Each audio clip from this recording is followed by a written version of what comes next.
Boa noite, pessoal, tudo bem? Hoje começamos o nosso 15º episódio, CTG Tchê, Tradição Gaúcha. Comigo hoje aqui ao meu lado está o meu amigo Gebor. Bueno, gurizada, tudo tranquilo aí?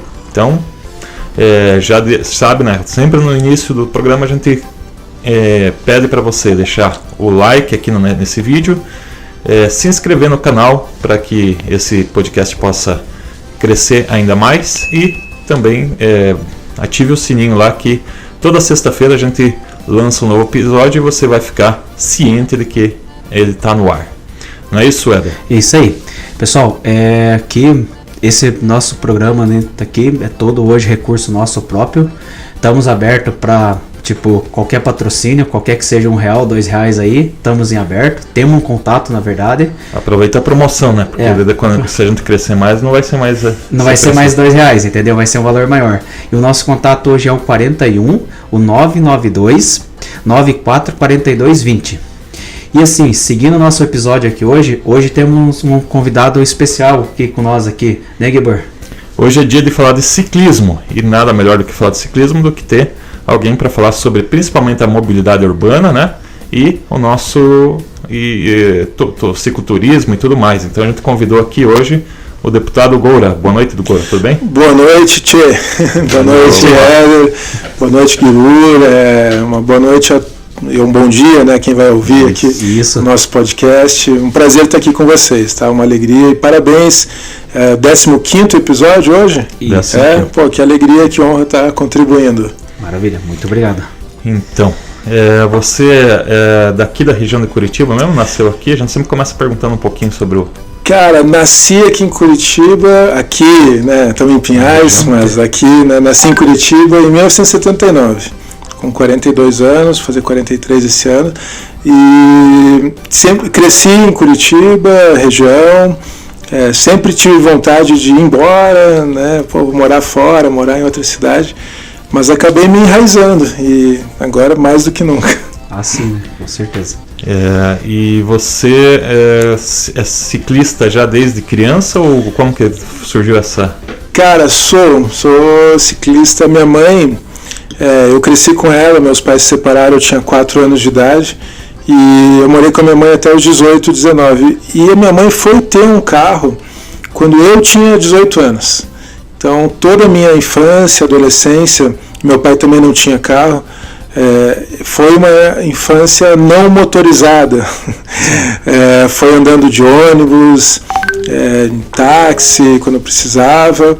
E, especialmente assim, na adolescência, a bicicleta e o skate tiveram um lugar de muita significância. Assim. Eu lembro assim... de bike, esses dias frios de Curitiba, pedalando com os amigos, daí caía nos bairros que a gente não conhecia, saía pedalar e voltava só de noite. Então a bike sempre esteve presente, mas foi só depois, já assim, adulto, que, calma aí, tem uma dimensão política, tem uma dimensão urbanística na bicicleta, né? Mas sim, sempre pedalei, sempre gostei de estar de bike, né? Um prazer de pedalar e descobrir a cidade de bicicleta.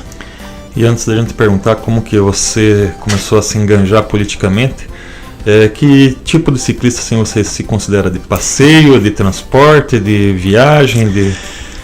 Cara, a pergunta é difícil, né? Eu acho que a bike ela é multifacetada, né? Às vezes as pessoas começam a pedalar pelo lazer, quando vê o cara já está indo para o trabalho de bike, já está fazendo uma viagem.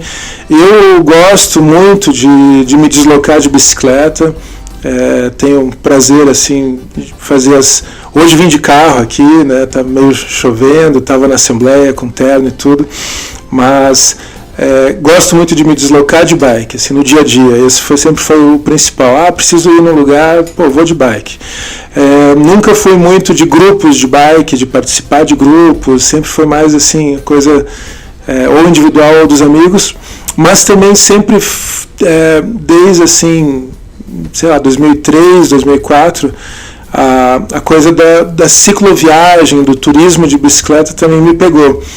E a gente começou fazendo algumas viagens curtas, por exemplo, de Curitiba até Quatro Barras, ou de Curitiba até a Lapa. A gente já venceu um pouquinho mais longe. Um pouco mais. Daí, em 2008, A gente fez uma viagem de Curitiba até Paraty, no Rio de Janeiro. Essa foi a minha viagem mais longa até agora. Foram 8 dias pedalando, 800 quilômetros. E então, assim, acho que eu sou um ciclista que transita aí nas várias possibilidades que a bicicleta nos traz. Maravilha. E você, qual que é a tua formação aí, além de ciclista? Você provavelmente fez alguma graduação aí? Cara, eu sou formado em filosofia pela Universidade Federal do Paraná. Fiz a graduação e o mestrado em filosofia pela UFPR, mas ingressei inicialmente na biologia. Eu passei no vestibular em biologia, sempre tive uma fascinação pelo mundo, pela zoologia, pelos animais, pela natureza como um todo, mas esqueci que tem química, que tem matemática. Daí no primeiro semestre da biologia eu já vi que não era a minha praia, e transferi para filosofia. Daí fiz a minha graduação em filosofia, mestrado também, mas além disso, Gibor, tenho em paralelo esse estudo com o yoga, né, com as tradições da Índia antiga. E Goura é o nome que eu ganhei na Índia, por exemplo. Não é, o meu nome é Jorge, mas o nome Goura é o nome que eu ganhei nesse mergulho no universo do yoga, né, da meditação, do autoconhecimento. Então, isso começou quando eu tinha 16 anos. Então agora eu estou com 42, é algo que segue sendo parte muito presente da minha vida. Assim. Não fiz uma formação acadêmica no yoga, mas eu sou professor de yoga também, sou professor de sânscrito, que é a língua sagrada antiga da Índia. Sânscrito é uma linguagem. O sânscrito ele é a língua sagrada dos textos do yoga, das religiões da Índia, e é a língua onde você vai ter toda a decodificação, né, do conhecimento milenar da antiga cultura da Índia, o sânscrito. E o engajamento na política iniciou com a faculdade, a motivação com os professores? Olha, na verdade começou antes, começou na adolescência. Eu, além de ser um jovem ciclista, ligado assim com inquietações filosóficas, né, que me levaram ao yoga, me levaram à descoberta assim, da espiritualidade também nesse período difícil da adolescência.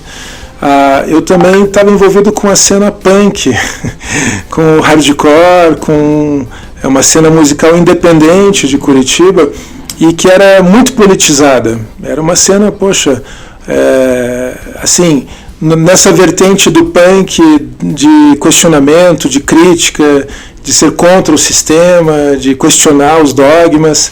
E isso me levou a uma formação política não ortodoxa, assim, a partir dessa perspectiva, né? Eu digo assim, a principal banda para mim na adolescência foi o Dead Kennedys, que era uma banda extremamente iconoclasta, com letras críticas a tudo, mas o engajamento mais propriamente direto na política veio em 2003, 2004, Gibor, quando eu entrei no coletivo de arte e intervenção urbana, que era o Interlux Arte Livre. Era um coletivo de artistas de Curitiba que estavam discutindo intervenções urbanas, diálogos com a cidade, e eram amigos meus, alguns até da infância, e eu trouxe para esse coletivo alguns questionamentos, né?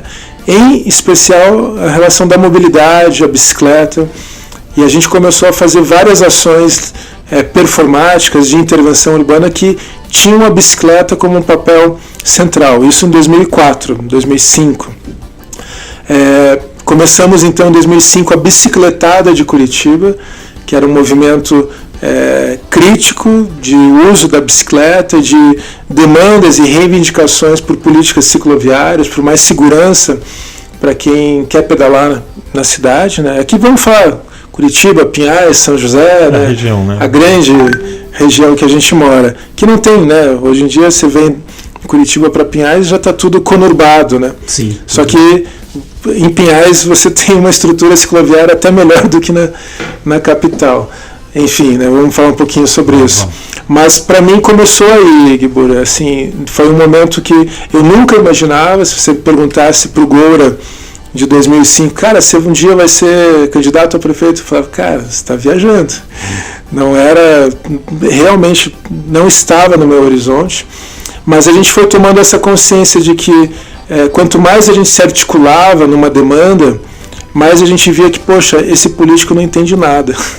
Esse prefeito que está aí, ele não está nos ouvindo, esse secretário, esse vereador, o que está acontecendo? Bom, primeiramente, são pessoas que não usam a bicicleta, são pessoas que não usam o transporte coletivo, são pessoas que não andam na cidade. Então faltava a gente sentir essa empatia em relação às demandas que a gente estava trazendo. Porque se você não usa a bicicleta, você não sabe a dificuldade real de quem depende da bike no dia a dia. Então eu fui convencido em 2013, 2014, por amigos próximos, a me candidatar a primeira vez. 10 anos depois da gente ter esse ativismo da bicicleta. Mas eu já estava envolvido com política e tudo mais desde desse primeiro momento. Né? Em 2014 você candidatou para Me candidatei a deputado federal pelo PV, pelo Partido Verde. Eu não me elegi, mas a gente fez 13 mil e poucos votos, foi uma boa votação, 11 mil apenas em Curitiba. E depois, 2 anos depois, me candidatei a vereador pelo PDT. E me elegi vereador de Curitiba pelo PDT em 2016. Certo. Beleza, então a gente falou dessas duas situações, que você é ciclista e é deputado, justamente porque a gente quer falar sobre a mobilidade urbana, né? Que é um assunto bastante delicado até, né? Você acha que há mais adeptos a esse transporte de ciclismo hoje em dia do que há 20 anos atrás? Isso tem sido incentivado ou está igual? Como que você sente essa... Olha, a minha experiência é que tem muito mais ciclistas e que a bicicleta ela ganhou um protagonismo e um papel na sociedade que ela não tinha de forma alguma 20 anos atrás, né? Acho que quando a gente estava lá atrás na rua gritando menos carros, mais bicicletas e reivindicando, esse ainda era um discurso, olha só esses radicais, né? E hoje em dia eu acho que a sociedade já assumiu uma compreensão de que a bicicleta ela é essencial para a gente ter uma mobilidade sustentável, usar o termo que você trouxe aqui, né, de mobilidade. A gente não está falando apenas de transporte, a gente fala de mobilidade, um conceito muito mais amplo. E a bicicleta ela não é a solução, ela é parte da solução. A gente fala do transporte coletivo, dos pedestres, da acessibilidade e da bicicleta. Então eu vejo que a gente está avançando. Eu sou um otimista nesse sentido, apesar de reconhecer uma posição crítica de que tem um descompasso enorme. A gente fala da importância da bicicleta para a saúde, para o meio ambiente, para a mobilidade, para um ar mais puro, para a saúde individual, né, do cidadão e também para a saúde coletiva, para a bicicleta como turismo, como economia, olha o preço da gasolina. Né? O cara vai de bike, ele economiza bastante. Mas ainda assim a gente não vê a bicicleta assumindo o protagonismo no orçamento dos municípios, na perspectiva ainda dos gestores. Então esse é o descompasso que eu aponto, assim, de forma crítica. E é isso que eu ia perguntar, você acredita que esse crescimento, né, que deu do ciclismo, né, foi mais para movimentos igual o que você participou naquela época, ou a prefeitura deu algum incentivo, ou foi mais por esses movimentos aí que foram criados, que foram aumentando? Não, a questão principal é o movimento da sociedade civil, sem sombra de dúvida. Tá? É de baixo para cima, são as associações de bike, os grupos de bike, os movimentos como vocês estão proporcionando aqui um espaço de conscientização, de debate. Não vejo o poder público se mexendo e a partir disso as coisas acontecendo. Ao contrário, é a sociedade reivindicando, cobrando, se organizando, daí o poder público tem que dar uma resposta. O poder público, não, tá certo, vamos fazer alguma coisa. Em 2007, nós pintamos, nós mesmos, né, o grupo da bicicletada de Curitiba, uma ciclofaixa lá na rua Augusto Stresser, a 2 quadras do estádio do Coxa, do Couto Pereira. Era um sábado de manhã, no Dia Mundial Sem Carro, dia 22 de setembro, a gente fechou a rua e pintamos uma quadra de ciclofaixa, uma quadra simbólica. O que aconteceu? A gente foi preso. A gente foi parar na Delegacia de Meio Ambiente por pichação. Daí, o que isso repercutiu, Guibur? A mídia, a imprensa, os políticos, a gente conseguiu pautar, né, um tema que estava sendo ignorado. Curitiba, capital modelo, cidade ecológica, blá, blá, blá, blá, blá. E daí? O que vocês estão fazendo para a mobilidade mais limpa e mais sustentável? Nada. Não estavam fazendo nada. E seguem fazendo muito pouco ainda. Mas a gente conseguiu ali mostrar que existia uma demanda para o uso da bicicleta, uma demanda crescente, uma demanda reprimida, que as pessoas querem sim poder pedalar, para ir para a faculdade, para ir para o trabalho, e pedalar acima de tudo com segurança. Você, como um pai, poder deixar os seus filhos irem para a escola de bike, por que não? Porque tem uma ciclovia, um caminho seguro. Então, eu vejo que as grandes mudanças sociais, elas ocorrem dessa forma, né? E a mudança da perspectiva da bicicleta, essa revolução da bicicleta que a gente está falando aqui, ela vem de baixo para cima, ela vem da sociedade transformando as políticas públicas. E você acha assim, por exemplo, a gente vê o transporte eu digo, para a gente se movimentar aqui de Pinhais, por exemplo, até Curitiba, né? Tem ciclovia, mas a ciclovia foi construída em 1900, ou seja, no século passado, né? E ela nunca mais foi feita a manutenção. Você que já deve ter participado em alguns movimentos ou conversado em alguma reunião com o prefeito ou vereador, você acha que ele assim, porque a impressão que a gente tem, né, como sociedade, é que eles constroem uma vez a ciclovia e depois eles dizem, estava lá, já está feita, né? Então você anda pela ciclovia porque ela está lá, só que elas estão totalmente precárias. Pois né? Não sei se você está considerando ciclovia a Vitor Ferreira do Amaral, Não, pior, a Vitor Ferreira é ruim, mas aqui é pior ainda, a Ayrton Senna. A Ayrton Senna, exato.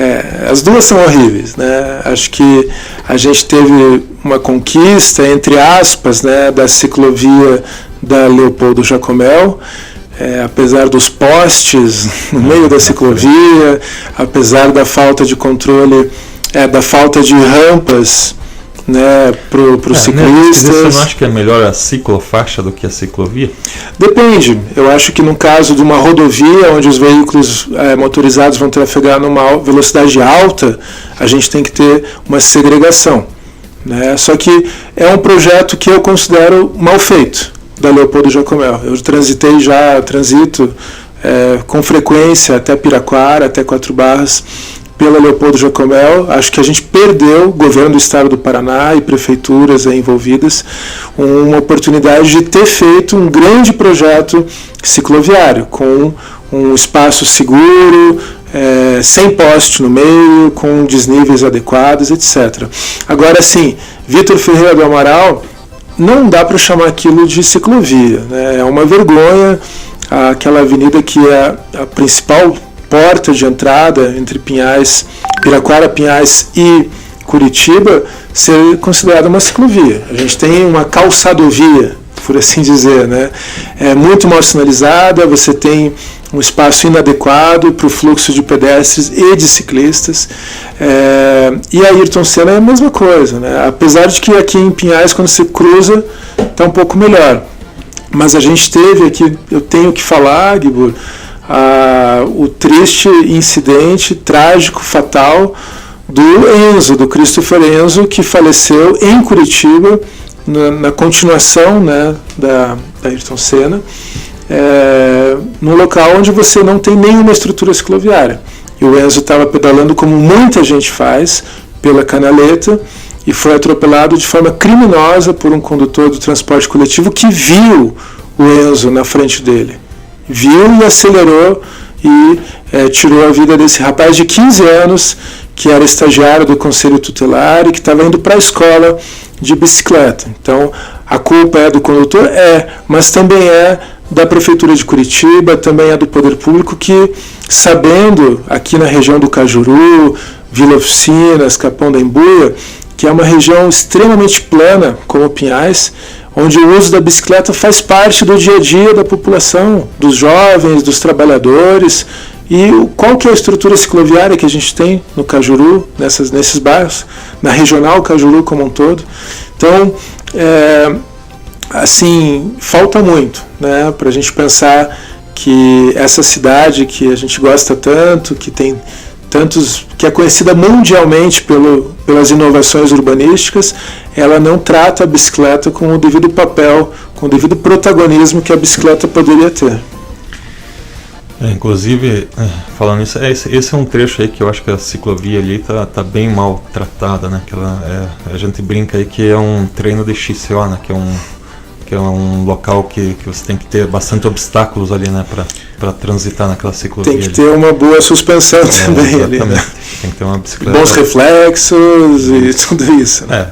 Fora outras coisas, porque ali quando eu ia para a faculdade ainda de bicicleta, tinha um portão que eles abrem para fora e tranca a ciclovia, e eu tava com guarda-chuva, dia de chuva, e o cara não fechou o portão, provavelmente porque não queria sair na chuva, e acabei batendo naquele portão lá, e fora que cai em buraco e tal, né? Então a ciclovia é bem precária ali.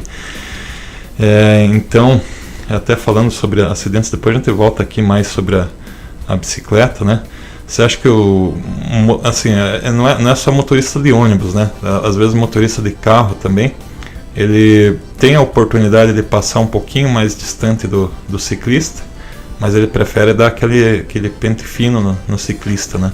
Você acha que teria que ter tem como ter sei lá, uma política pública que ensinasse ou desse ou na própria formação de condutor que desse essa orientação para ele dar oportunidade para o ciclista transitar ali? Gibor, esse respeito, claro, né? Não, é imprescindível, né? Esse trabalho na formação dos condutores, na cultura do trânsito, ele tem que ser um trabalho permanente, ele não pode ser restrito a um mês. A gente está agora ainda no Maio Amarelo, né? Um mês de conscientização sobre o trânsito, sobre a segurança viária. A gente tem em setembro o mês da bicicleta, Semana Nacional de Trânsito, mas não são eventos esporádicos que vão transformar uma mentalidade, transformar uma cultura. É um trabalho constante, permanente, persistente e multidisciplinar. A gente tem que falar sobre trânsito em todas as atividades que a gente tem, no trabalho, na escola, na faculdade. Todos nós estamos no trânsito. Você não é ciclista, você usa a bicicleta para se deslocar. Você não é motociclista, você não é um motorista. A gente usa essas coisas, né? Nós somos seres humanos, somos cidadãos, pessoas transitando, querendo ir do ponto A para o ponto B. Por que alguém que vai no ponto A para o ponto B num carro, ele merece mais atenção do poder público do que alguém que vai caminhando? Isso não faz sentido algum. Por que o pedestre ele é tão desprezado nas políticas públicas? Por que as prefeituras fazem grandes vias e esquecem de fazer grandes calçadas? Por que a gente não tem tempos de travessia adequado? Porque a gente pega assim, a população está envelhecendo, felizmente, né? A expectativa de vida aumenta. Você tem cruzamentos em Curitiba, tenho certeza que aqui em Pinhais também, onde uma pessoa idosa não tem tempo de travessia, não consegue atravessar. Uma pessoa com deficiência, uma pessoa com deficiência visual. Ou seja, a cidade tem que ser pensada na perspectiva dos mais vulneráveis, né? Na perspectiva de que todos têm que ter o acesso à cidade. Então eu entendo que essa construção de uma cultura de respeito no trânsito, ela é algo que é o principal ponto, eu diria. A gente até não precisaria nem ter ciclovia, não ter nada, mas se houvesse esse respeito, né, como já diz no Código de Trânsito, o maior cuida do menor. Opa, legal, eu estou num veículo maior, mais potente, com maior potencial de dano, eu vou tomar mais cuidado, eu vou redobrar os cuidados com aqueles que são mais frágeis e mais vulneráveis. Mas assim, todas essas transformações, elas só, como a gente falou antes, elas só vão ocorrer de baixo para cima, com a pressão. Um detalhe, uma lembrança histórica. 97 é o ano do Código Nacional de Trânsito. E é um código muito importante, porque ele reconhece a bicicleta como veículo. Ou seja, antes de 1997, o ciclista não tinha esse reconhecimento legal, jurídico. E aqui, fazer uma menção especial, a Renata Falzoni participou, inclusive, da nossa audiência pública, agora do Maio Amarelo, semana passada. Renata é de São Paulo, do ESPN, trabalhou Bike é Legal, é uma grande referência para a gente. Em 97, ela e um grupo de ciclistas saíram de São Paulo até Brasília, pedalando, para reivindicar que a bicicleta estivesse presente no código. Conseguiram. Então, a gente tem avanços, né? A Lei de Mobilidade Urbana de 2012, na gestão do desenho urbano, o não motorizado tem que vir antes do motorizado, o coletivo antes do individual. Beleza, maravilha. Mas a gente ainda convive com muito desrespeito, com muitas condutas de imprudência, quando não de como eu posso dizer, de violência realmente já direcionada aos ciclistas e aos pedestres, né? Então é necessário, é urgente, eu diria, mais reforço na educação para o trânsito, na fiscalização, nas boas práticas, assim, principalmente daqueles que têm mais potencial de dano. Não estamos aqui passando a mão na cabeça do ciclista, dizendo que o ciclista pode fazer tudo porque ele é livre e sustentável, não. Por isso que eu ia falar, porque o ciclista também tem que saber Sim. O ciclista tem seus direitos e tem seus deveres, né?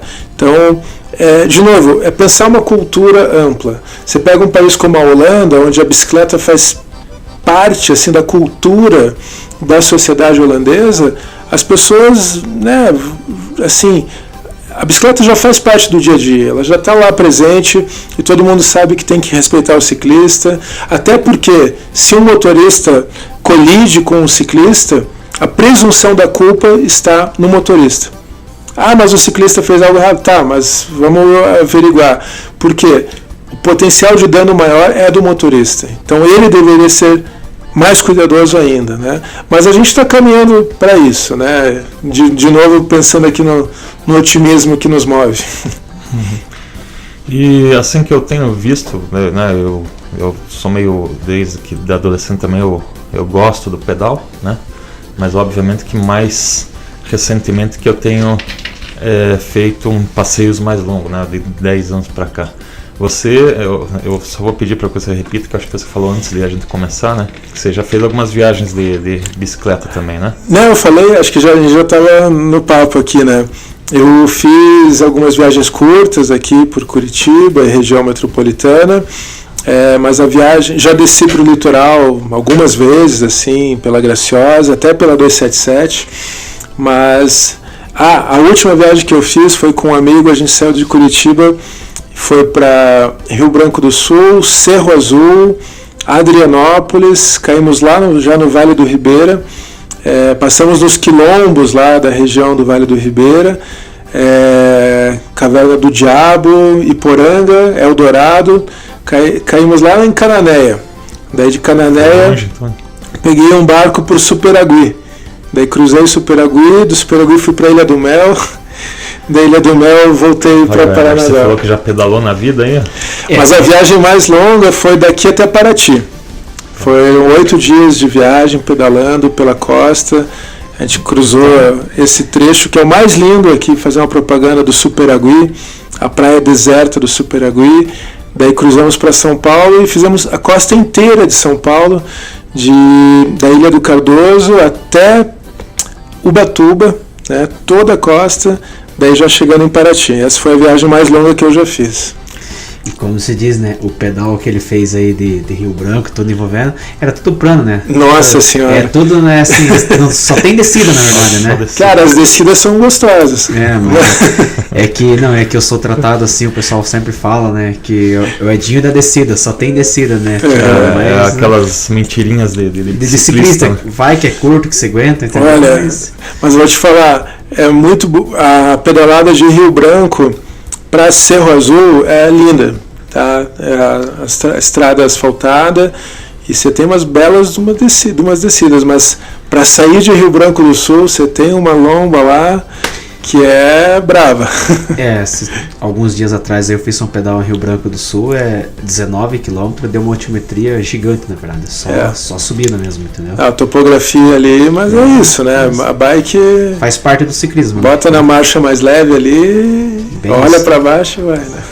Maravilha. Então eu tô aqui nesse assunto de novo justamente porque a gente vê que tem bastante ciclista que está fazendo essas viagens longas, né, de ciclismo. Você acha que, assim, e obviamente que sempre existe esse atrito, né, principalmente aí nas estradas de rodovias, né, o atrito entre caminhoneiro e ciclista, enfim, né, pessoal que está viajando. Você acha que existe a chance de algum dia criar espaço para um ciclista fazer essa viagem numa rodovia, tipo fazer uma ciclovia numa rodovia para ir de uma cidade até outra, ou isso é mais complicado ainda do que mexer numa ciclovia na cidade? Vontade política, né, Guibur? Vontade política, visão de futuro, visão assim de infraestrutura.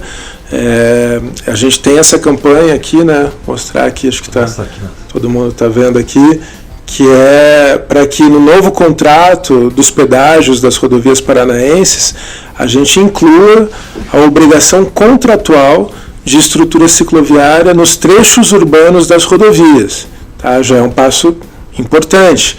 Se você pensar que na 277, aqui sentido Curitiba-Paranaguá, o trecho urbano é praticamente até o pedágio, né? Já está urbanizado, praticamente pega até a borda do campo ali em São José, de que essa já seja uma obrigação contratual das empresas que vão assumir, né, a gestão das rodovias, que elas sejam obrigadas a implantar infraestrutura cicloviária.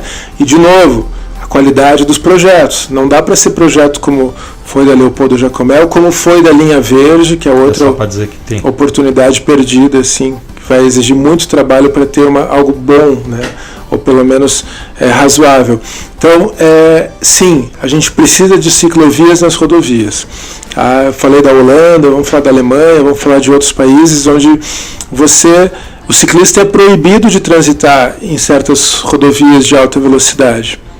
Mas, logo ao lado, você tem uma ciclovia, você tem uma segregação. A Holanda está investindo já há alguns anos, Guibur, em Super Cycle Highways, eles chamam, que são super ciclovias ligando cidades de 20, 30 quilômetros. Tá? Ciclovias iluminadas, largas. Por que isso? É para favorecer o turismo? É para favorecer o esporte? Também. E é também para favorecer a mobilidade. Eu tive na Holanda em 2017, que teve o Velocity, foi a última vez que eu estive lá, e conversando com um professor de uma universidade onde eu estive, ele morava a 20 quilômetros do local que ele dava aula, que ele trabalhava, e ele ia de bike. Usando, agora também é uma tendência, já que está crescendo, aqui vai crescer também, de bicicletas elétricas. Então, uma distância de 20 km, num terreno totalmente plano, com uma bicicleta elétrica, ele vencia de forma fácil e segura, num espaço segregado, onde não vai ter esse conflito com outros modais. A gente tem muito para avançar, mas ao mesmo tempo você falou desse conflito com caminhoneiros, né? A gente até compartilhou um vídeo, acho que vocês devem ter visto, de um ciclista sendo protegido por um caminhoneiro, né? O caminhoneiro, né? Olha, estou aqui dando apoio para o ciclista, ligou o pisca.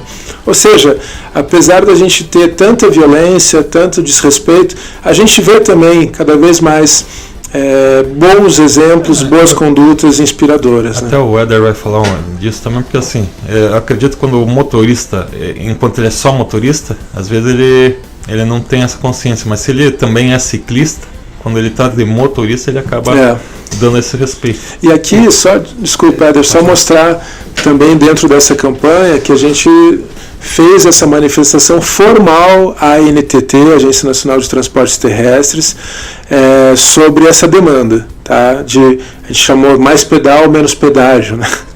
Que a ideia é garantir que nesse novo contrato, que vai durar 30 anos, podendo ser prorrogado por mais 35 anos, das rodovias paranaenses, que são, não me lembro agora, mas mais de 3 mil quilômetros de rodovias que passarão para essa concessão. Poxa, vamos já contemplar um avanço, olhando para o futuro, tá? Para a bicicleta como esporte, como lazer, como turismo e como mobilidade. A gente pega na 277, aqui Pinhais também não é exceção. Você tem turistas, cicloturistas, você tem esportistas amadores e profissionais, você tem trabalhadores, você tem estudantes, você tem todo um perfil de gente que usa a bicicleta, mas que se expõe a riscos desnecessários, né? E todos os dias está correndo risco, né? Tem bastante. Da conscientização ali que o Gibor estava falando, é que eu me engajei no ciclismo em 2017, né? Até 2017 pedalei algumas vezes, bem pouco, mas isso no interior onde eu morava. Onde você morava? Eu sou nascido, criado em Tuneiras do Oeste, noroeste do Paraná, né? Perto de Umuarama ali. Nasci, me criei e vim embora aos 18 anos para Curitiba. Morei em Curitiba até 2010 e 2010 eu vim para Pinhais, moro em Pinhais. Então assim, a conscientização vem também bastante do você pedalar. Porque eu tinha uma visão, eu dirijo desde 2002, quando, minha primeira habilitação, mas eu tinha uma visão totalmente diferente do ciclismo, entendeu? O que acontece hoje, talvez eu fiz muito isso no passado, assim, a gente não se lembra muito, mas eu tive isso. Aí quando você começa a praticar, você toma uma conscientização que você fala assim, aquele susto que o motorista me deu, eu jamais vou passar isso para os outros, entendeu? Então assim, é uma consciência mesmo, e eu adquiri muito isso. Aí até a minha filha mesmo, eu tenho uma filha de 7 anos, a gente, tá levando para a escola, vamos subir a Camilo de Leles, por exemplo. A gente não tem uma ciclovia na Camilo de Leles, entendeu? Então, mas é um percurso que muitos ciclistas faz aqui, que é um trajeto de trabalho, um trajeto para escola e tal. Até para pegar outras vias. Isso. Só que assim, ela tem um fluxo muito grande, essa Camilo, entendeu? O que acontece? Ela começa a ciclovia lá perto da prefeitura, lá em cima, lá. Que daí tem a ciclovia. Aí a minha filha até fala assim, por que você está parando andando devagar? Daí ela olha, estica a cabecinha, olha, tem um ciclista, né?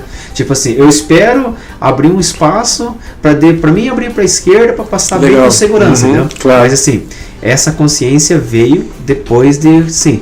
E uma coisa que a gente está falando aqui é do de baixo para cima. Uma coisa que eu acho que devia ter, sim, que não tem ainda, é essa conscientização na escola, começar com os pequenos. Assim, hoje eu falo para minha filha como que funciona, mas será que todos os pais falam isso para os teus filhos? Entendeu? Assim, você sabe que não acontece. Tem coisas que você vê, uma pessoa é ridícula, na verdade, você vai deixar tua filha na escola, teu filho, a pessoa chegar e cortar na tua frente. A fila pra você chegar na escola. Então você vê a consciência. Aí assim, até a minha filha falou assim, nossa, mas que feio, né? Tá todo mundo esperando na fila e a pessoa vem, né? Mas vamos lá, essa Mas situação. Você já está dando um bom exemplo para tua filha e para os ciclistas e para os outros motoristas então, também, né? Se eu vejo assim, né, um motorista que vê você como motorista fazendo isso, já gera uma outra consciência. Tem aquele adesivo até, né, que mostra assim, o cara passou 1,5 metro de distância, esse cara é legal. O cara passou, ocupou outra faixa, esse cara é ciclista também, né? Que ele sabe a diferença que faz, né? Você está pedalando, passa um automóvel muito perto de você, que seja 40 por hora, aquilo é extremamente incômodo. Ruim, né? É a sensação de morte, né? E sem falar quando é algo intencional, né, dessa fina educativa, que é um absurdo, e isso está previsto no Código de Trânsito. Artigo 201, manter distância de 1,5 metro ao ultrapassar o ciclista. Você está corretíssimo, Éder, quando fala dessa questão da escola, da formação, e como a gente falou na outra pergunta que o Gibor trouxe, né, tem que ser uma educação permanente para o trânsito, né? E são as novas gerações. Eu também sou pai de 2 meninas, crianças ainda, chegando na adolescência, e a gente vê assim já uma mudança de mentalidade, ao mesmo tempo que eu fico extremamente triste, até com raiva, assim, porque, poxa, eu não sinto a cidade segura para elas, né? Eu não sinto, assim, tipo, vai lá, pode pedalar. Não. A gente não tem essa tranquilidade ainda, né?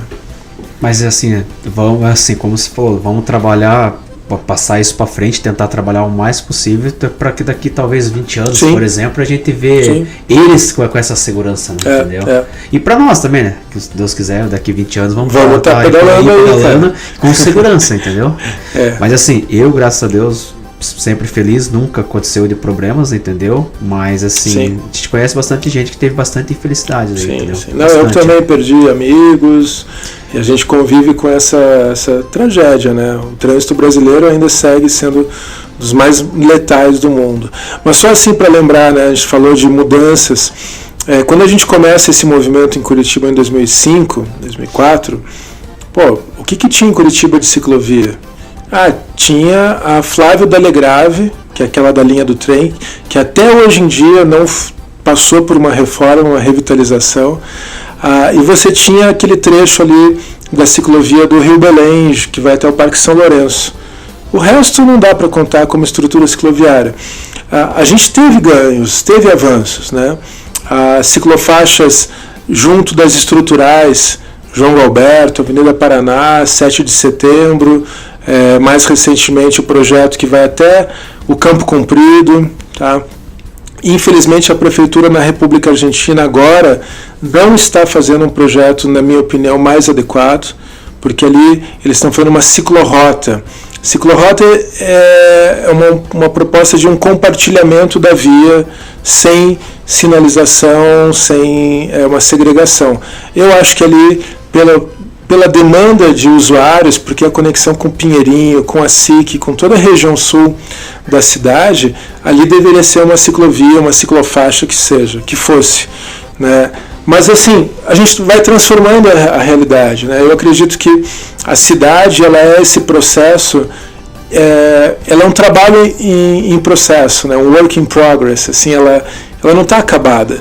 Então, quanto mais cidadãos, organizações, entidades, políticos construírem uma visão mais favorável à bicicleta e demandarem isso como política pública, mais rápido, eu creio, essa mudança vai acontecendo.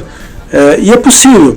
Você imaginar, poxa, quem imaginaria que a Avenida Paulista teria uma ciclovia? Sabe? A principal avenida da América Latina, talvez, ou do Brasil, com certeza. Opa, né? Teve na gestão Fernando Haddad uma coragem ali de mexer no desenho e fazer uma ciclovia. Qual que é a principal avenida do Paraná, assim, principal, vamos falar em termos simbólicos? Talvez seja a Avenida Cândido de Abreu, no centro de Curitiba, porque liga o centro até o centro cívico, onde estão os poderes, né, legislativo, judiciário, executivo. O que a gente tem na Cândido de Abreu? 12 faixas para o automóvel, calçadas extremamente ruins, nenhuma ciclofaixa ou ciclovia, na principal avenida do Paraná.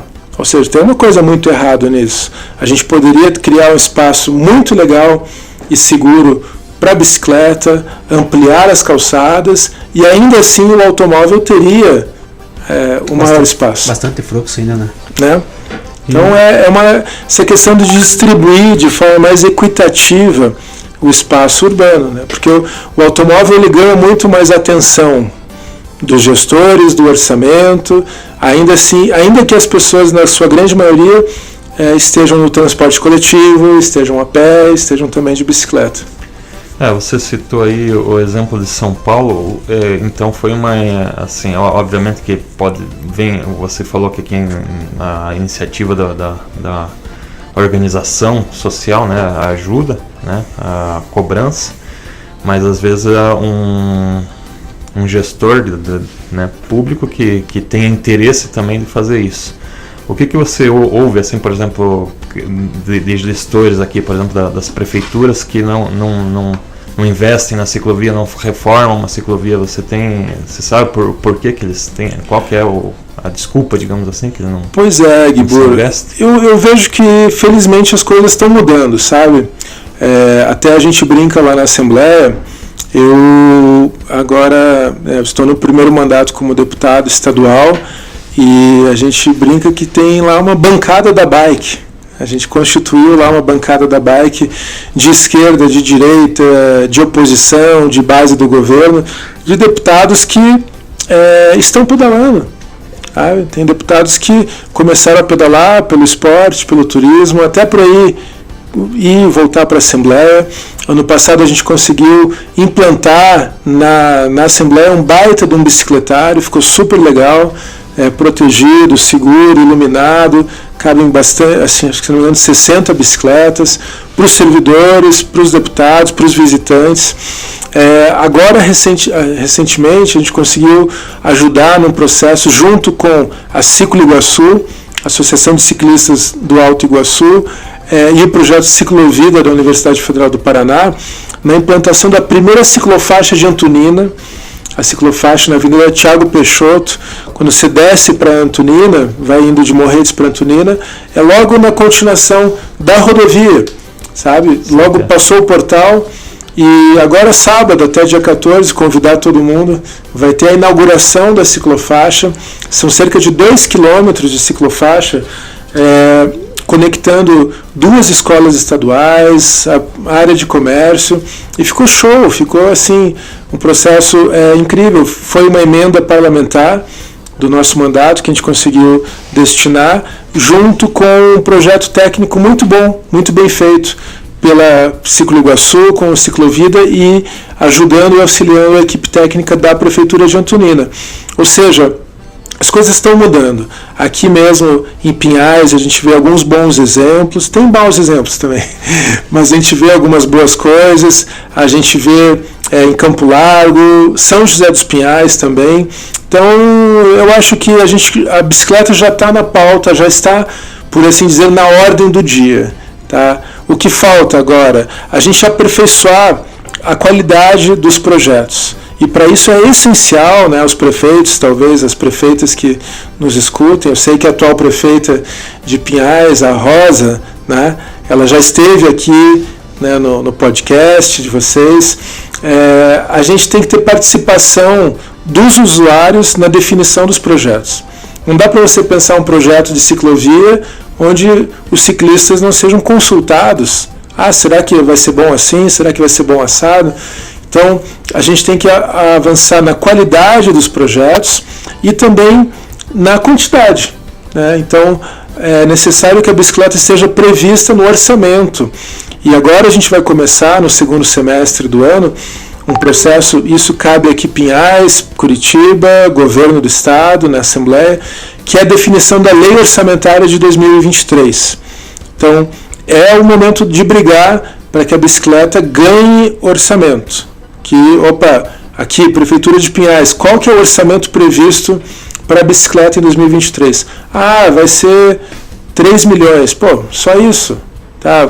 Como que a gente pode fazer com que esse orçamento seja, de fato, mais significativo e atenda não só a demanda de agora? Porque se a gente constrói uma ciclovia boa, adequada, segura, mais pessoas vão aderir ao uso da bicicleta. Então, as pessoas não andam de bike, o principal motivo é por falta de segurança. Então, se você tiver um bom projeto, as pessoas, agora eu vi vantagem. Agora eu vou de bike porque eu vou chegar mais rápido, eu vou economizar, eu vou proporcionar para mim uma saúde melhor. Então é assim que a gente vai transformando, né? Eu acho que é por aí. Eu estava dando uma fuçadinha aí no teu Instagram e eu vi lá alguma coisa de um projeto de bicicleta compartilhada. Você pode falar um pouquinho o que seria isso aí, como que funcionaria?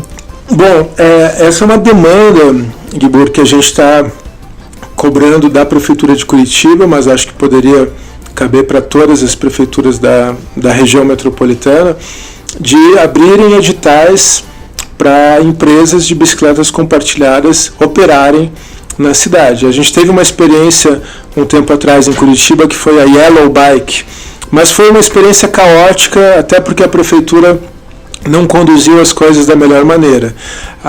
O que a gente está cobrando é que Curitiba, a capital do estado, tenha um sistema de bicicletas compartilhadas. O que é isso? É você ter bicicletas que são de uso público, de uso comum. Não é sem controle. O usuário, com o celular, ele consegue desbloquear uma bike, pegar a bike num ponto, entregar em outro ponto, como existe no Rio de Janeiro, como existe em Brasília, como existe em Belo Horizonte. Diversas capitais e grandes cidades do Brasil têm, do mundo. E é uma forma a mais da gente estimular o uso da bicicleta em curtas distâncias, no dia a dia. Por exemplo, você vai daqui para Curitiba, para o centro de Curitiba. Talvez vocês são ciclistas experientes, podem encarar. Mas vai ter um pessoal que, vou de busão lá para o centro. Mas daí você está lá no centro, vou até o Museu Oscar Niemeyer. Tem uma caminhadinha de 20 minutos. Mas de bike vai ser 5 minutos. Então, você pensar que a bicicleta compartilhada, ela pode suprir uma demanda muito legal, né, e muito grande, assim. Então essa é a proposta. A gente está cobrando da prefeitura vou te dizer, desde que eu era vereador de Curitiba, ou seja, desde 2017 a gente está cobrando isso, e agora parece que houve uma sinalização de que eles vão abrir esse edital, finalmente, aleluia. Tá? Então é uma expectativa grande, assim, porque é um atraso você imaginar que Curitiba, com todo esse marketing e o nome que a cidade tem, ela não investir num sistema de bike compartilhada é realmente algo que não faz sentido algum. A Yellow, ela teve alguma... Ela durou pouco tempo, né? Durou alguns meses, né? Eu acho que o principal... Desculpa, você perguntar qual que foi o problema, né? Qual que foi o problema? Eu via também que tinha... às vezes apareciam alguns vídeos de algum pessoal depredando também, né? Não sei eu não sei qual que foi o real motivo dela já ter... É que assim, a Yellow estava operando num sistema que em inglês é dockless, né? Que é sem estação, onde você... você não tinha, deixa em qualquer lugar. Você não tinha pontos de estações, né? Lá em Salvador ele tem um ponto para você deixar, né? Você sim, pega num e você tem que deixar em outro ponto. Você tem que deixar em outro ponto. No Rio de Janeiro você também tem o sistema assim funcionando, que talvez eu acho que seria um sistema mais adequado para um primeiro momento em Curitiba, né? Houve muitas situações de certo caos assim, com as bicicletas largadas, jogadas, e acho que a empresa também não conseguiu operar, não conseguiu se sustentar. Ela estava operando em várias cidades do Brasil, não conseguiu. Então, assim, você ter um sistema de estações onde você pode saber, e pelo celular é muito fácil, isso funciona, você sabe, nessa estação, tem 2 bikes aqui disponíveis. Eu vou até a tal estação, tem espaço para eu estacionar. Você já consegue visualizar isso. Tá? Então, qual que é a estação mais próxima que tem bicicletas, que eu sei que eu vou poder chegar lá e pegar uma bike. Então, existe tudo isso. Né? É só a prefeitura fazer um bom edital. E a questão, assim, vamos lembrar de novo, é custo zero para o poder público. Porque você tem empresas que vão explorar a publicidade, vão ter outros ganhos ali com esse sistema. Então, para a prefeitura e para a cidade é um ganha-ganha, né? A empresa ganha com a publicidade, com outras formas ali de operar, com patrocínios, e a cidade ganha, né? E a prefeitura não precisa gastar nada, ela só vai fiscalizar que o serviço esteja... É uma concessão, né, de um serviço. Certo. E já está no chimarrão ali, o Tchê. Vou pegar um chimarrãozinho aí para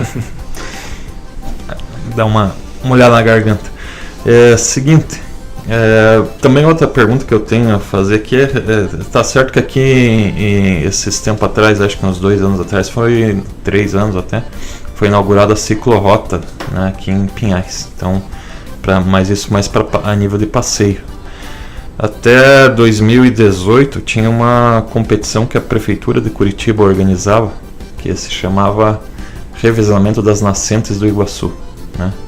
pessoal gostava mais. E isso, bastante dessa competição, né? Ela envolvia, acho que 7 cidades, né? 7 municípios. Eu fiz uma vez, pedalei, 108 km, quase morri. Isso, mas era bacana, mas assim, tá certo que tem empresas, né, tem pessoas que investem, né, que fazem, elaboram competições, né, mas essas rotas, assim, será que não seria interessante também a prefeitura ou um órgão público organizar algo assim, para que criasse até uma rota, né, entre municípios que fosse de se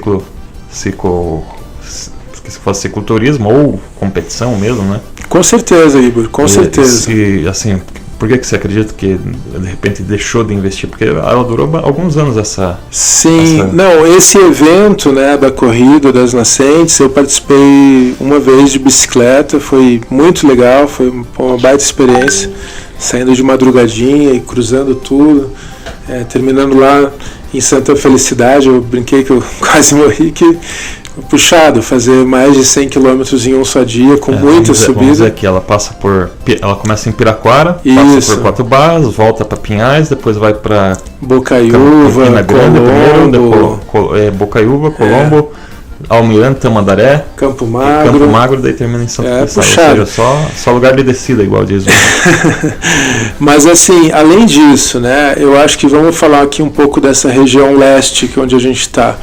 Você tem atrativos incríveis aqui. Tá? Esse eixo que a gente tem saindo de Curitiba, Pinhais, Piraquara, 4 Barras, é um local assim dos mais gostosos de se pedalar. Você pegar aqui a parte do Tirol, ali de Piraquara 1, Piraquara 2, indo até o Morro do Anhangava. Cara, é um lugar fantástico. Pega já a Estrada da Graciosa ali, a Dom Pedro, sabe? Você tem um potencial que os cidadãos já estão explorando. Você vai, né, todo final de semana, o feriado, com tempo bom, cara, é muita gente pedalando aqui nessas estradas. É muita gente. Apesar, assim, teve uma iniciativa da Ciclorrota das Nascentes do Iguaçu. Pinhais, 4 Barras e Piraquara se juntaram, fizeram já o mapeamento das rotas, mas daí assim, Pinhais fez a sinalização de um jeito, Piraquara fez de outro, 4 Barras fez de outro, ficou um negócio... Eles não se uniram para fazer isso aí, cada um fez... Teoricamente houve uma união para a definição das rotas, mas assim, a identidade visual, a sinalização ficou, cada um fez de um jeito, né? Eu acho que a gente pega o Vale Europeu, tá? Falar aqui do primeiro circuito de cicloturismo planejado do Brasil, que foi em 2006. Eu estive lá no lançamento, Guibur. Em 2006 eu fui dar uma palestra lá sobre yoga e bicicleta. O pessoal do Clube de Cicloturismo me chamou. O Vale Europeu é um case assim, de sucesso para um planejamento de uma rota cicloturística. Envolve, se não me engano, 7 municípios, talvez esteja enganado, talvez sejam mais. Mas, ou seja, envolve vários municípios. A rota inteira, se você for fazer, acho que são alguns dias pedalando, você pode fazer um trecho curto, um trecho médio. Você tem um mapeamento dos serviços, dos atrativos, dos locais onde você pode dormir, pousar.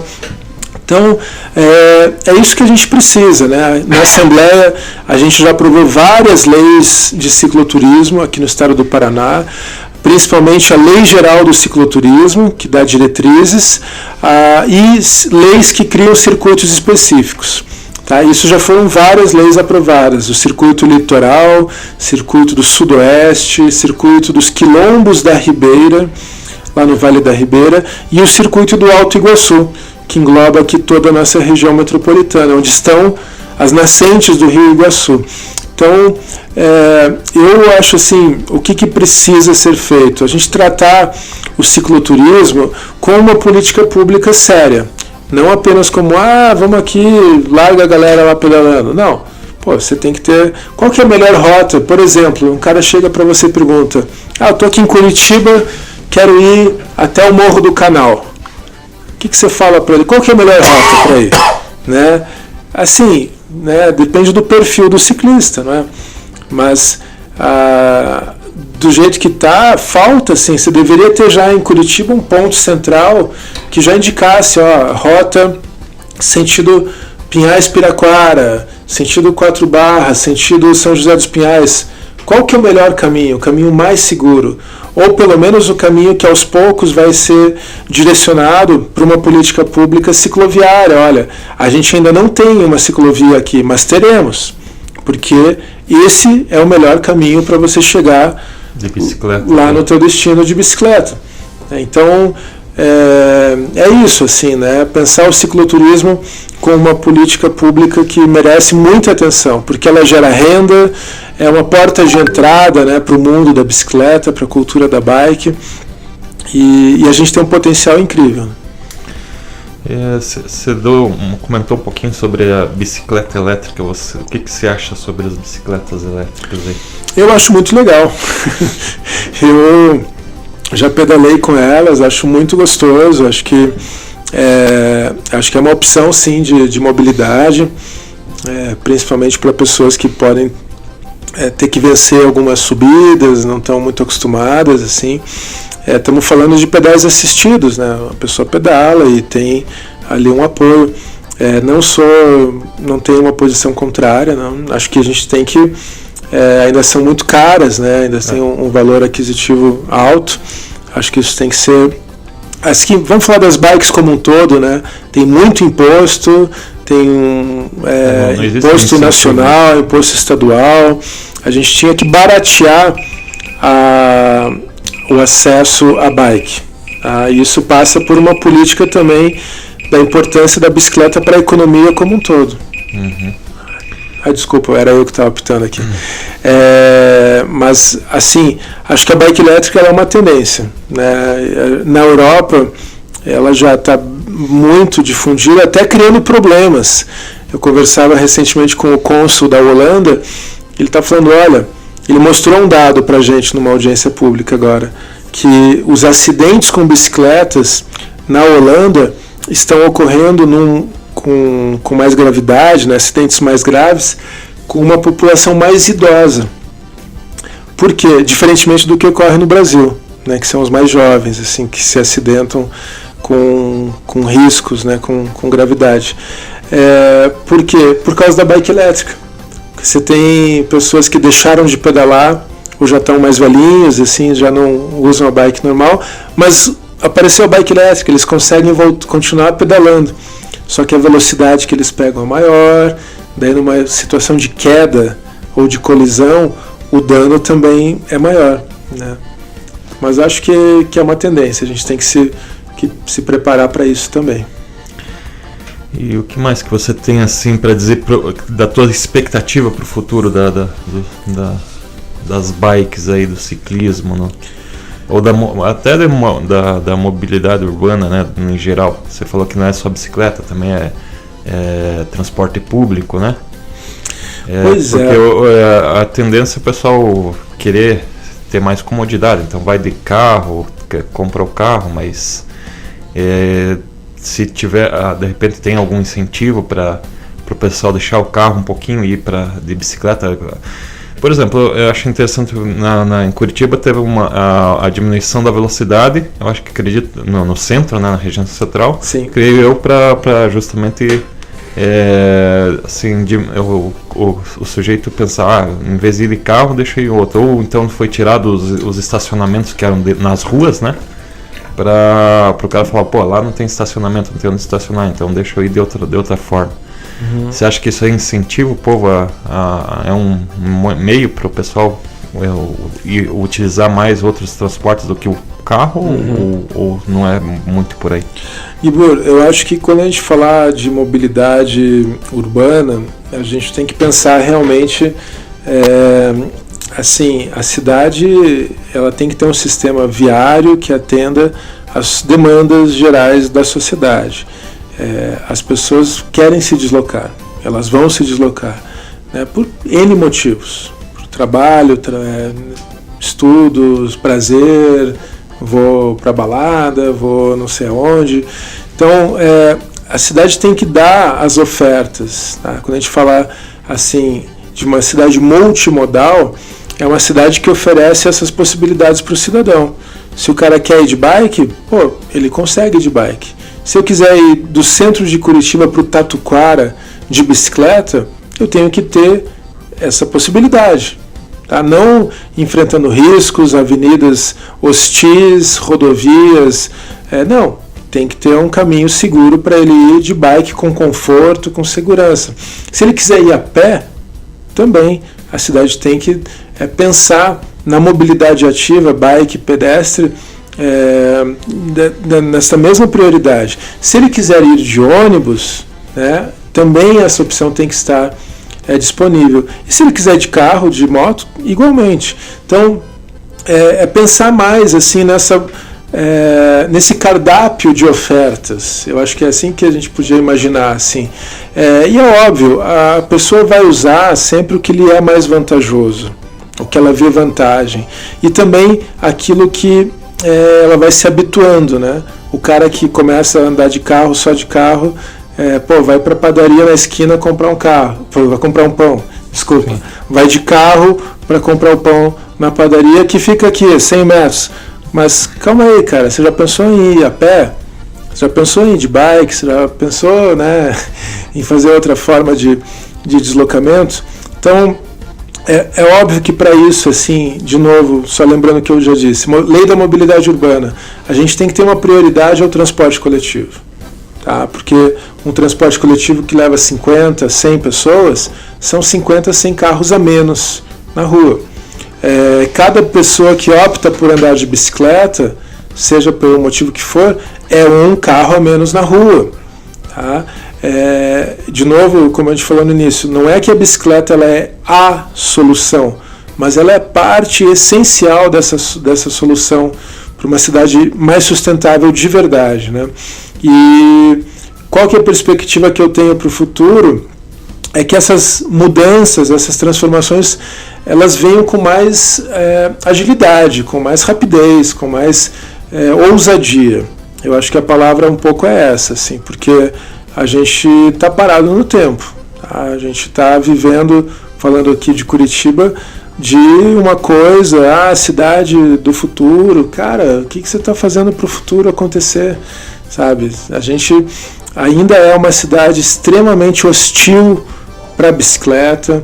O prefeito de Curitiba não deu uma manifestação sobre a morte do Enzo, do garoto que a gente falou que estava indo de bike para a escola. O prefeito de Curitiba silenciou completamente, ele não deu nem os pêsames à família. Sabe? O que deveria ser feito? Desse acidente aí, como que está a situação? Essa situação do Enzo está no inquérito, no 6º distrito, na delegacia. Eu conversei com o delegado e vai haver consequências assim, criminais em relação ao ocorrido. Né? Porque o condutor ele assumiu sim ele agiu com dolo. Ele poderia ter evitado, né? Ele poderia ter evitado. Né? Mas além disso, né, no caso assim, se eu sou o prefeito de Curitiba e há uma colisão, um atropelamento, um sinistro com morte, o que a gente vai fazer envolvendo a bicicleta? Vamos analisar todos os fatores que culminaram naquele óbito, naquele falecimento. Ninguém quer que isso ocorra na cidade. O que pode ser transformado? Você vai ver ali no local, na avenida, não tem uma calçada adequada, não tem uma estrutura cicloviária. Poxa, vamos planejar, vamos fazer, vamos criar condições. A pandemia mostrou, né, Gibur e Éder, o quanto a bike, as pessoas querem pedalar. Sim, com certeza. Né?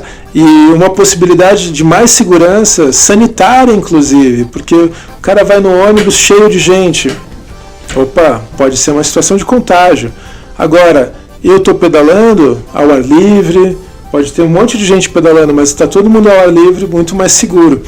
E infelizmente nada foi feito, né, para aproveitar esse período essa crise sanitária que a gente viveu, para acelerar uma transformação urbana necessária. Né. Eu moro perto da Unilivre, por enquanto, ali no Pilarzinho. Um bairro de boas descidas. Mas a gente não tem calçada. O cidadão que quer ir por exemplo, ali da ciclovia do Rio Belém, tá? Do Bosque do Papa até a Unilivre, que é um dos parques mais bonitos de Curitiba, a pé, cara, você tem que andar no meio da rua, tá? Então, é uma questão de prioridades, assim, que eu acho que tem que ser analisada. E tem que ter vontade política, tem que ter esforços do poder público com a participação da sociedade civil. E a gente está falando de coisas muito baratas. Não estamos falando assim de algo absurdo, hein? Nada assim absurdo. Olha o que estão gastando na linha verde. E vamos ver o que vão entregar para a linha verde, tá? Em relação... Quando vão entregar? Quando, né? Já faz tempo isso. A Rainha Elizabeth vai estar viva lá, esperando ainda. Mas a ciclovia da linha verde, por exemplo, tá? Desculpa, mas a gente perdeu a oportunidade de ligar Colombo fazendo a Rio Grande com uma baita estrutura cicloviária. Daí o que vai acontecer? O ciclista vai continuar pedalando na canaleta, tá? Porque a ciclovia é uma coisa horrível, não é uma estrutura que atende às necessidades, aos gostos e às vontades dos ciclistas, né? Então, de novo, a participação do ciclista é essencial para a gente garantir um bom projeto cicloviário. Maravilha. Tem alguma coisa aí que você acha que faltou a gente conversar aqui a respeito? Cara, não, acho que eu falei muito já. Não. Mas fico à disposição, agradeço, tá? Quando quiserem convidar de novo, podemos fazer um segundo momento. Só me permitir aqui, né, convidar as pessoas a conhecerem o nosso trabalho nas redes sociais, acompanharem. Nosso mandato está inteiramente à disposição, aberto para construções, para sugestões, e estamos juntos aí. Só para deixar, então, qual que é o teu Instagram? Pode anunciar aí para tudo /Goura Nataraj. Qualquer rede social? No YouTube, no Instagram, no Twitter, no Facebook. Você botar Goura Nataraj ou só Goura ali já vai aparecer. Tá? Maravilha. Então, tá bom. Agradecemos aí, então, a tua participação, né? E vamos só lembrar aí que a gente precisa, então, por exemplo, a gente precisa contratar um técnico aqui, um diretor, né? Para eu não ficar aqui nos botãozinhos, né? E ter alguém que me ajude aqui, né? Para eu concentrar mais o meu tempo só na entrevista. Então, a gente precisa de um patrocínio. Se você tiver aí um interesse, né, de patrocinar a gente aí, então, o Éder vai passar o telefone, o WhatsApp aí que você pode entrar em contato com a gente. É o 41 992 94 42 20. E desde já, Goura, muito obrigado. Prazer conhecer você, né? Pessoalmente não conhecia, né? Só por redes sociais aí, né? Entendeu? Prazer mesmo. Muito obrigado pela essa atenção tua aí, disponibilizar esse momento, espaço para nós aí. Entendeu? Fico agradecido mesmo. Obrigado, Éder, eu que agradeço aí, cara, tá? Prazerzão estar com vocês e vida longa aqui, ao Tchê. Amém. A nós todos, né? Sim, a todos nós, parabéns pela iniciativa. Obrigado. Isso aí, pessoal, então aguardamos aí até o próximo vídeo. Até mais!